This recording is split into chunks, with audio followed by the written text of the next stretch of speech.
నమస్తే, welcome to four sides TV exclusive drive. నేను మీ Sampath Kumar. Outer ring road టెండర్లపై విచారణకు ఆదేశం. ప్రత్యేక దర్యాప్తు బృందం ఏర్పాటు చేస్తామన్న సీఎం. హరీష్ రావు కోరిక మేరకు విచారణకు సీఎం ఆదేశం. తాను కోరలేదన్న హరీష్, అయినా స్వాగతిస్తున్నట్లు వెల్లడి. ఏటా ప్రభుత్వానికి ఆదాయం తెచ్చిపెట్టే ప్రాజెక్ట్ 30 ఏళ్ల పాటు ప్రైవేటు సంస్థకు అప్పగింత. బీఆర్ఎస్ ప్రభుత్వాన్ని నిందిస్తున్న CM, deputy CM.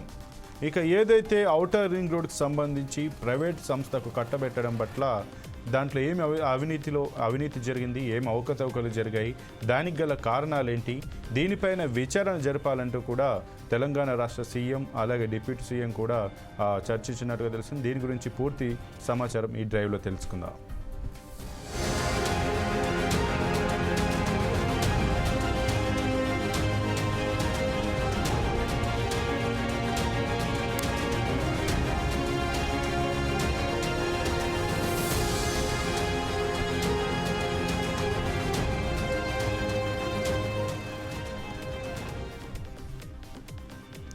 Outer ring రోడ్డును ఆయాచితంగా అప్పనంగా ఎవరికో అప్పగించారని, టెండర్లపై విచారణ జరిపించేందుకు ప్రత్యేక దర్యాప్తు బృందం ఏర్పాటు చేస్తామని ముఖ్యమంత్రి రేవంత్ రెడ్డి అసెంబ్లీలో ప్రకటించారు.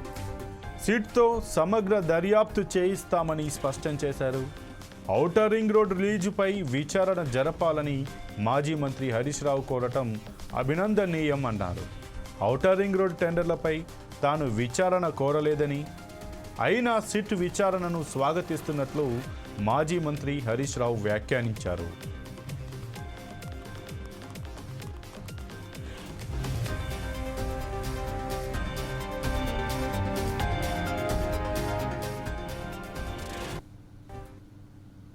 పెట్టబోతున్నారని తెలిసి ఉన్నదల్లా తెగ నమ్ముకొని దేశం విడిచి పారిపోవాలన్న ఆలోచనతోనే ఔటర్ రింగ్ రోడ్డుని అమ్ముకున్నారు.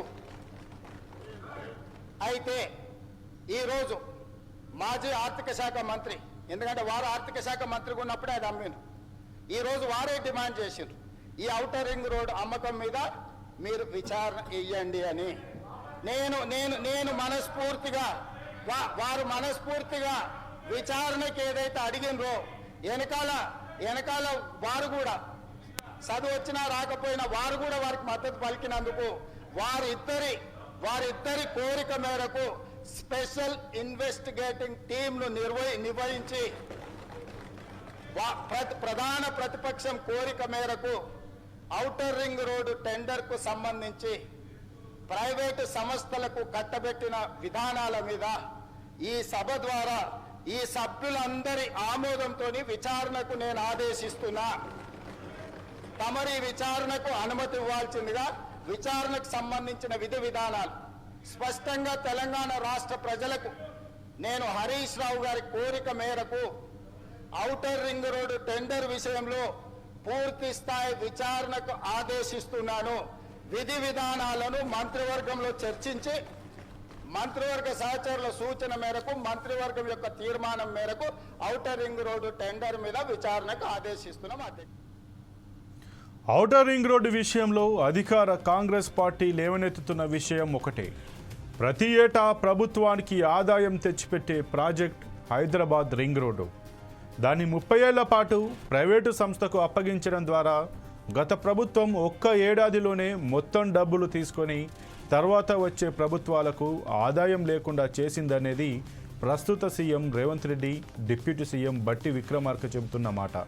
ఇప్పుడు అధికారంలో ఉన్న తమ ప్రభుత్వం కూడా ప్రభుత్వ సంస్థలను ప్రైవేటు సంస్థలకు అప్పగించి ఫలితంగా వచ్చే డబ్బును ఒకే ఏడాదిలో ఖర్చు చేస్తే ఆ తర్వాతే వచ్చే ప్రభుత్వానికి ఆదాయం ఎలా వస్తుంది, ప్రభుత్వాలు ఎలా నడుస్తాయి అని ప్రశ్నిస్తున్నారు.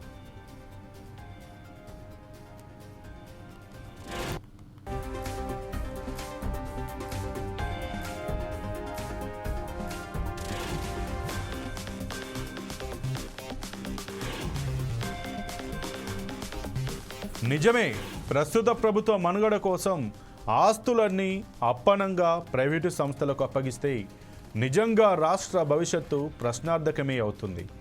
ప్రభుత్వంలో ఏ పార్టీ అధికారంలో ఉన్నప్పటికీ నేరుగా పన్నులు పెంచడం లేదు. అలాగని సంక్షేమ పథకాలను తగ్గించడం లేదు. కానీ ప్రజల కొనుగోలు శక్తి పెరగడం లేదు. ఈ లాజిక్ అర్థమైతేనే చిక్కుముడి వీడుతుంది. ప్రజలపై పన్నుల రూపంలో భారం అంటే ప్రభుత్వానికి ప్రజలే నేరుగా చెల్లించే విద్యుత్ బిల్లులు, భూమి శిస్తు లాంటివి. అవి పెరగకపోయినప్పటికీ పరోక్ష పద్ధతిలో ధరలు పెంచి వస్తువులపై పన్ను భారం పడేలా చేస్తున్నారు. ఇది ప్రజలకు అర్థం కాకుండా ఉండేందుకు ఉచిత పథకాలు అమలు చేస్తున్నారు. ఈ సంక్షేమ పథకాల అమలు కోసం ప్రభుత్వ సంస్థలను ప్రైవేటు పరం చేయాల్సి వస్తోంది.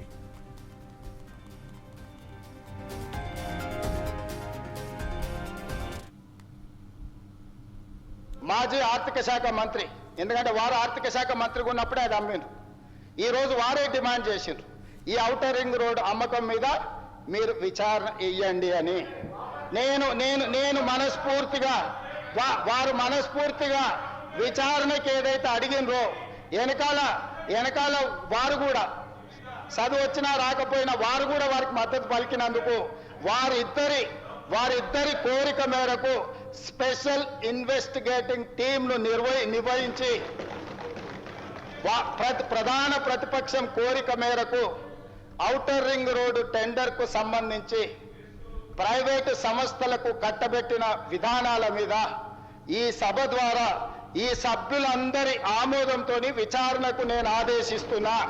ఈరోజు మాజీ ఆర్థిక శాఖ మంత్రి, ఎందుకంటే వారు ఆర్థిక శాఖ మంత్రిగా ఉన్నప్పుడే అది అమ్మిండ్రు. ఈరోజు వారే డిమాండ్ చేసిండ్రు, ఈ ఔటర్ రింగ్ రోడ్ అమ్మకం మీద మీరు విచారణ ఇయ్యండి అని. నేను మనస్ఫూర్తిగా వారు మనస్ఫూర్తిగా విచారణకి ఏదైతే అడిగినరో వెనకాల వారు కూడా చదువు వచ్చినా రాకపోయినా వారు కూడా వారికి మద్దతు పలికినందుకు వారిద్దరి కోరిక మేరకు స్పెషల్ ఇన్వెస్టిగేటింగ్ టీంను నిర్వహించి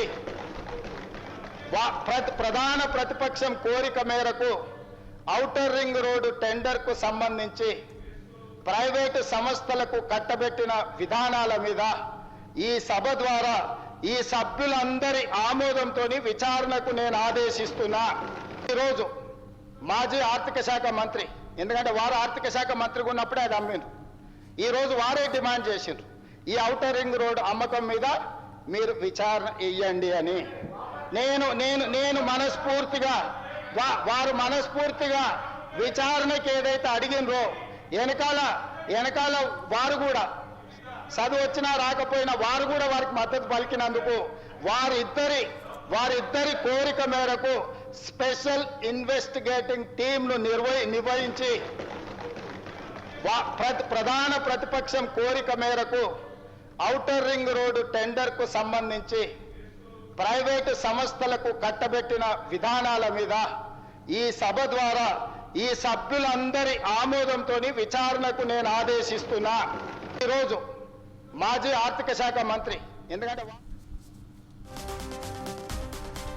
తాజాగా CM Revanth Reddy, deputy CM బట్టి విక్రమార్క ఔటర్ రింగ్ రోడ్డు టెండర్ల విషయంలో బీఆర్ఎస్ ప్రభుత్వాన్ని నిందించడంలో తప్పులేదు. కానీ అదే సమయంలో తాము అమలు చేస్తున్న సంక్షేమ పథకాలు అమలు కావాలంటే అనుసరించే విధానం ఏమిటో చెప్పడం లేదు. నిజానికి పేదరిక నిర్మూలన కోసం పథకాలు అమలు చేయకుండా పార్టీల మనుగడం కోసం వీటిని అమలు చేస్తున్నట్లు అర్థం చేసుకోవచ్చు. ఈ తరహా సంక్షేమ పథకాల అమలుతో గత ప్రభుత్వం ఔటర్ రింగ్ రోడ్డును ప్రజల ఆస్తిగా కాకుండా చేస్తే ఇప్పుడు అధికారంలో ఉన్న కాంగ్రెస్ మరో ఆస్తిని ప్రజలకు కాకుండా చేయాల్సి రావడం ఖాయం.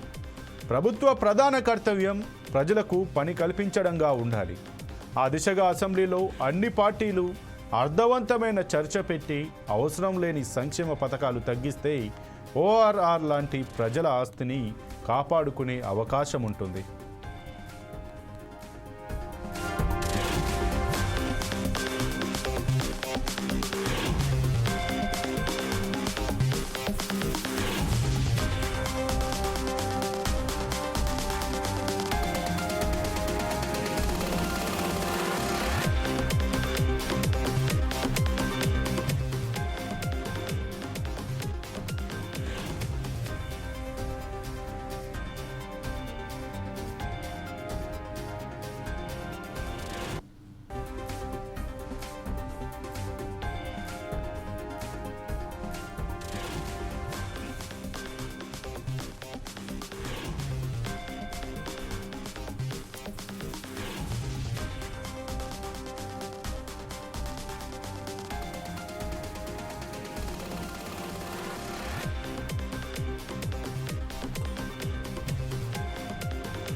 ఇక నిన్న ఏదైతే అసెంబ్లీలో CM Revanth Reddy, deputy CM బట్టి విక్రమార్క గత ప్రభుత్వ బీఆర్ఎస్ హయాంలో ఏదైతే ఔటర్ రింగ్ రోడ్డుని 30 సంవత్సరాల లీజుకు ప్రైవేట్ పరం చేసిన దానిపైన సీఎం రేవంత్ రెడ్డి అయితే మేము సిట్టు వేసి విచారణ చేయిస్తాం, అప్పనంగా 30 సంవత్సరాలకు ఎవరికో ఎలా అప్పగిస్తారు, అది నిరంతరం ప్రభుత్వానికి ఆదాయాన్ని తెచ్చిపెట్టే ఒక వనరు, దాన్ని ఒకేసారి పెద్ద మొత్తంలో అమౌంట్ తీసుకొని 30 ఏళ్ల లీజుకు ప్రైవేట్ పరం ఎలా చేస్తారు, దీని వెనుక ఏమేమి కారణాలు ఉన్నాయి, ఏమేమి రాజకీయ ఏమేమి ఆ తెర వెనుక చాటు ఒప్పందాలు ఉన్నాయి, ఒక్కరికే అలా అప్పనంగా 30 సంవత్సరాల పాటు ఎలా అప్పగిస్తారు అంటూ కూడా సీఎం రేవంత్ రెడ్డి అయితే నిన్న అసెంబ్లీలో ప్రస్తావించినట్టుగా తెలుస్తోంది. ఇక దానితో పాటు ఆయన దీనిపైన సిట్ వేసి విచారణ జరిపిస్తామంటూనే, అలాగే ఈ యొక్క సమస్యను హరీష్ రావు విచారణ చేయాలని కోరడాన్ని కూడా ఆయనైతే ప్రస్తావించారు. కానీ ఏదైతే సిట్ గురించి విచారణ గురించి హరీష్ రావు మాత్రం నేను విచారణ చేయాలని అడగలేదు, కానీ విచారణ చేయడం మంచి పద్ధతి అంటూ కూడా దాన్నైతే స్వాగతించారు. ఇక ఈ యొక్క ఓఆర్ఆర్ గురించి మనం గమనిస్తే ఇది హైదరాబాద్ రాష్ట్రం చుట్టూ ఉండే ఔటర్ రింగ్ రోడ్, హైదరాబాద్ నగరం చుట్టూ ఉండే ఔటర్ రింగ్ రోడ్. దీనిపై నుంచి ఎన్నో రకాల వెహికల్స్ వెళ్తాయి, తద్వారా ఏదైతే టోల్ వసూలు చేస్తూ రాష్ట్రానికి ఆదాయం అనేది నిరంతరంగా వస్తూ ఉంటుంది. ఇక దీన్ని ప్రభుత్వం ప్రైవేటు పరం చేయడం వల్ల ఒకటేసారి పెద్ద మొత్తంలో అమౌంట్ అయితే వచ్చినప్పటికీ నిరంతరంగా ఒక ద్రవ్యరూపం ఒక ఫ్లోలా వచ్చేటువంటి అమౌంట్ మాత్రం తగ్గిపోతుంది. ఈ యొక్క అమౌంట్ తగ్గడం వల్ల కారణంగానైతే ఏదైతే పన్నులు పెంచాల్సి వస్తుంది. ఈ పన్నులు పెంచడం ఏదైతే ప్రభుత్వం ఇప్పటికీ ఏవైతే ఉచిత పథకాలు అమలు చేస్తున్నారో అవి కేవలం పార్టీల మనుగడ కోసం మాత్రమే అమలు చేస్తున్నాయి, ప్రజల యొక్క పేదరికాన్ని తగ్గించడానికి కాదు అని మనందరికీ తెలుసు. కాబట్టి ఈ యొక్క ఉచిత పథకాలు అమలు చేయాలంటే ప్రభుత్వానికి ఆదాయం రావాలంటే పన్నులు పెంచాలి. కానీ ప్రభుత్వం నేరుగా పన్నులు పెంచకుండా ఇలా ప్రభుత్వ సంస్థలను ప్రైవేటు పరంగా చేస్తూ ఆ వ్యక్తులతోటి వారికి ఇష్టం వచ్చినటువంటి ధరను నిర్ణయిస్తూ ఆయా పన్నుల రూపాలను, భూమి వాల్యూలను పెంచుతూ ప్రభుత్వం ఆదాయం పొందేలాగా చేస్తుంది.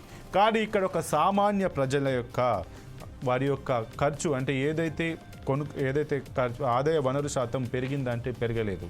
కానీ ప్రభుత్వం మేము ఉచితంగా ఇస్తున్నామని చెప్తూనే ప్రజల యొక్క నడ్డి విరిచే ప్రయత్నాలు చేస్తున్నాయి. అలాగే ఈ ఉచితాల పేరుతో ఆ పార్టీల మనుగడ కోసం మాత్రం అవి ప్రవర్తిస్తూ వస్తున్నాయి. మరి ఈ యొక్క ఉచిత పథకాలు ఇచ్చేటప్పుడు మీకు ఆదాయం ఎట్లా వస్తుంది, ఆ ఆదాయ సమీకరణకు ఏ రకమైన ప్రత్యామ్నాయ చర్యలు చేస్తున్నారు, ఏ రకంగా ఈ ఉచితాలు ఇస్తున్నారనే దానిపైన మాత్రం ఎవ్వరూ ఇప్పటి వరకు స్పష్టమైన నిర్ణయాన్ని వెల్లడించలేదు. కానీ ఉచితాలు మాత్రం ఇస్తున్నారు. రాష్ట్రం అప్పులలో ఉంది. గత ప్రభుత్వం ఇన్ని లక్షల కోట్ల అప్పులు చేసింది, దానికి మేము వడ్డీ కడుతున్నాం. అలా అంటూనే మేము కూడా ఉచిత పథకాలు అమలు చేస్తున్నాం. గత ప్రభుత్వం ఏదో తప్పుడు నిర్ణయాలు తీసుకుంది, అప్పులు చేసింది. మరి మీరేం చేస్తున్నారు? మీరు ఉచిత పథకాల పేరుతో మీరు అప్పులు చేయట్లేదా? మీరు ప్రజల నడ్డి విరిచే ప్రయత్నాలు చేయట్లేదా? ప్రజలకు కావాల్సింది అభివృద్ధి, ఉపాధి, వారి యొక్క పేదరికం పోవడం, నిరుద్యోగం తొలగిపోవడం, అలాగే వారి యొక్క ఆర్థిక అసమానతలు తొలగిపోవడం.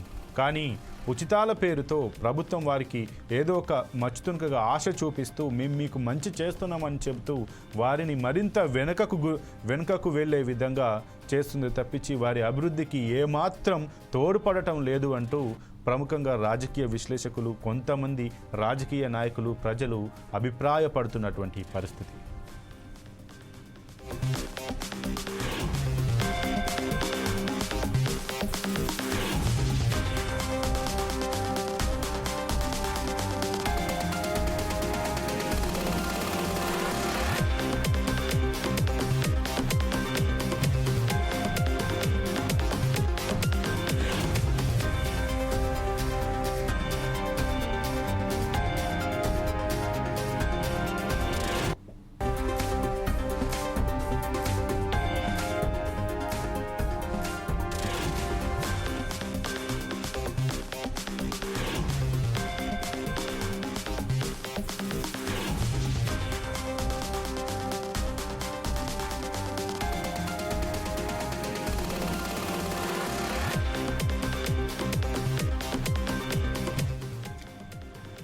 ఇక ఏదైతే ఇప్పుడు ప్రస్తుతం ఉన్నటువంటి తెలంగాణ రాష్ట్ర ప్రభుత్వం అంటే కాంగ్రెస్ పార్టీ ప్రభుత్వం ముఖ్యంగా ప్రతి దానికి గత ప్రభుత్వం చేసినటువంటి కార్యక్రమాలను తప్పుపడుతూ అభివృద్ధి పథకాల్లో అవినీతిని ప్రస్తావిస్తూ ఏదైతే ప్రశ్నిస్తూ ఉందో, కానీ ఆ యొక్క అవినీతిని, ఆ యొక్క లోటును, ఆ యొక్క అప్పులను భర్తీ చేయడానికి తమ ప్రభుత్వం ఎలా ముందుకు పోతుంది, ఎలాంటి ప్రత్యామ్నాయ చర్యలు తీసుకుంటుంది అనేది మాత్రం స్పష్టంగా వెల్లడించడం లేదు. ఇక ముఖ్యంగా ఔటర్ రింగ్ రోడ్ లాగానే ఔటర్ రింగ్ రోడ్ పరిస్థితి చూస్తే గత బీఆర్ఎస్ ప్రభుత్వం ఏదైతే 30 సంవత్సరాలకు లీజుకి ఇచ్చింది, మాకు ఆదాయం లేకుండా చేసింది అని కాంగ్రెస్ ఆరోపిస్తుంది. ఇక మేము కూడా అలానే మిగతా ప్రభుత్వ సంస్థలను ప్రైవేటు సంస్థలకు అప్పగిస్తే మాకు కూడా ఆదాయం వస్తుంది కదా, మరి అదే చేయాలా అని కూడా ఆలోచిస్తున్నారు. కానీ రాష్ట్ర ఆదాయాన్ని పెంచడానికి, రాష్ట్రంలో ఉన్న ప్రజల యొక్క ఆర్థిక అసమానతలను, వారి యొక్క అభివృద్ధిని చేయడానికి రాష్ట్ర ప్రభుత్వం ఏ రకంగా ముందుకెళ్తుంది, దానికి అఖిలపక్ష సమావేశం ఏమైనా ఏర్పాటు చేసి మిగిలిన ప్రతిపక్ష పార్టీలతోటి అభివృద్ధి చేయడానికి మీ యొక్క సహకారాలు ఎలా అని ఎప్పుడైనా అడిగిందా, సమావేశాలు పెట్టిందా? ఎంతసేపు వారు అది చేశారు, ఇది చేశారు, వారు ఈ ప్రాజెక్టులో ఇంత నష్టం చేశారు, ఆ ప్రాజెక్టులో ఇంత నష్టం చేశారు, ఇక్కడ అవినీతి జరిగింది, అక్కడ అవినీతి జరిగింది, వారు చేసిన అప్పులకు మేము ఇంట్రెస్ట్ కడుతున్నాం తప్పించి అని ప్రస్తావించడమే తప్పించి మేము దాన్ని ఏ విధంగా ఎదుర్కొంటాం, ఏ విధంగా నిరుద్యోగులకు ఉపాధి కల్పన కల్పిస్తాం, స్వయం ఉపాధి అవకాశాలు ఎలా పెంపొందిస్తాం, మంచి నాణ్యమైన ఉచిత విద్యను ఎలా అందిస్తాం, సర్కార్ స్కూళ్ళలో విద్యార్థులను ఎవరైతే విద్యార్థుల శాతం, హాజరు శాతం తక్కువగా ఉంటుంది, మళ్ళీ వాళ్ళలో ఉన్న కోల్పోయినటువంటి ఆ యొక్క నమ్మకాన్ని ఎలా తెప్పిస్తామంటూ ఆలోచించి దానికి కావాల్సిన ఒక స్పష్టమైన ప్రణాళిక సిద్ధం చేయడానికి మాత్రం ఈ యొక్క ప్రభుత్వాలు మాత్రం పూనుకోవడం లేదు. ఎంతసేపు చూసినా వారి మీద వీరి మీద వారు నెపం వేసుకోవడం, విలువైనటువంటి ప్రజల సమస్యల కోసం చర్చించాల్సినటువంటి అసెంబ్లీ సమావేశాలు కావచ్చు, పార్లమెంటు సమావేశాలు కావచ్చు, మిగతా యొక్క ప్రజాక్షేత్రంలో కావచ్చు, ఒకరిపైన ఒకరు ఆరోపణలు చేసుకోవడం తప్పించి, ఒకరిపైన ఒకరు నిందలు వేసుకోవడం తప్పించి ప్రజల ఈ రాష్ట్రంలో ఉన్నటువంటి లోటును భర్తీ చేయడానికి ఏ విధంగా ముందుకు వెళ్ళాలి, దానికి ప్రతిపక్షాలు సలహాలు ఏమన్నా తీసుకుంటున్నారా? ముఖ్యమైన ఎవరైనా దానికి సంబంధించినటువంటి ముఖ్యమైన వ్యక్తుల యొక్క సలహాలు సూచనలు తీసుకుంటున్నారా? ఎవరైనా వీరికి సలహాలు సూచనలు ఇస్తే వాటిని స్వీకరించి అమలు దిశగా వాటికి సాధ్యాల గురించి చర్చిస్తున్నారా అనేది మాత్రం ప్రజలు, ఇటు రాజకీయ విశ్లేషకులు గమనిస్తున్నటువంటి పరిస్థితి.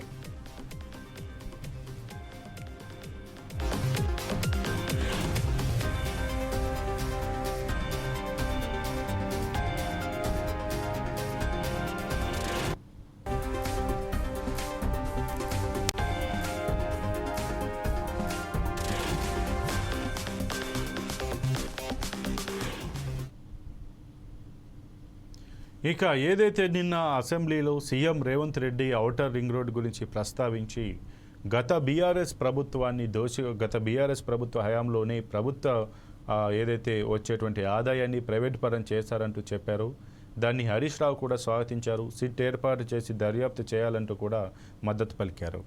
ఈ నేపథ్యంలో రాజకీయ పార్టీలు ఎంతసేపు వారి మీద వీరు నింద వేసుకోవడం, వీరి మీద వారు నింద వేసుకోవడం కాకుండా ఏదైతే ఇప్పుడు ఆ ఓఆర్ఆర్ని ప్రైవేటు సంస్థకు అప్పగించారో అలా ప్రైవేటు సంస్థలకు అప్పగించకుండా స్థిరమైన న్యాయమైన పద్ధతిలో ఒక ఉపాధి కల్పిస్తూ రాష్ట్రాన్ని అభివృద్ధి చేస్తూనే రాష్ట్ర ప్రభుత్వానికి ఆదాయం వచ్చే మార్గాలను అన్వేషించాలి. కానీ పేదలపైన భారం వేసి పన్నుల రూపంలో, పరోక్ష రూపంలో పేదలపైన పన్నుల రూపంలో భారం వేసి వారిని మరింత చితికేలా, నలిగిపోయేలా మాత్రం చేయకుండా ప్రభుత్వం ముందస్తు ప్రణాళికలు వేసి ఆ దిశగా ప్రయత్నించాలి.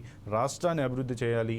ఆ ప్రస్తుతం ఉన్నటువంటి పేద మధ్యతరగతి జీవితాలలో ఉన్నటువంటి ఆర్థిక అసమానతలను, వారి యొక్క దారిద్ర్యాన్ని తుడిచివేసే దిశగా ముందుకు వెళ్ళాలి. నిరుద్యోగులకు ఉపాధి కల్పన, అలాగే స్వయం ఉపాధి అవకాశాలను ఏ రకంగా పెంపొందించాలనే ఉద్దేశంలోని ప్రభుత్వాలు చర్చలు పాల్గొని దానికి ప్రణాళికను రచించాలి తప్పించి గతంలో ప్రభుత్వం చేసిన తప్పులను మేము కూడా కొనసాగిస్తాము, వాటికి మేము లోటును ఏదైతే ఇప్పుడు ఆ లోటును మేము భర్తీ చేయడానికి మేము ఇంకొక అప్పు చేస్తాం అనడం మాత్రం సమంజసమైన విషయం కాదంటూ కూడా పలువురు అభిప్రాయపడుతున్నటువంటి పరిస్థితి. పరిస్థితి. ఇది ఇవాల్టి 4 Sides టీవీ ఎక్స్క్లూజివ్ డ్రైవ్. మరో ఎక్స్క్లూజివ్ డ్రైవ్లో మళ్ళీ కలుద్దాం. చూస్తూనే ఉండండి 4 Sides టీవీ.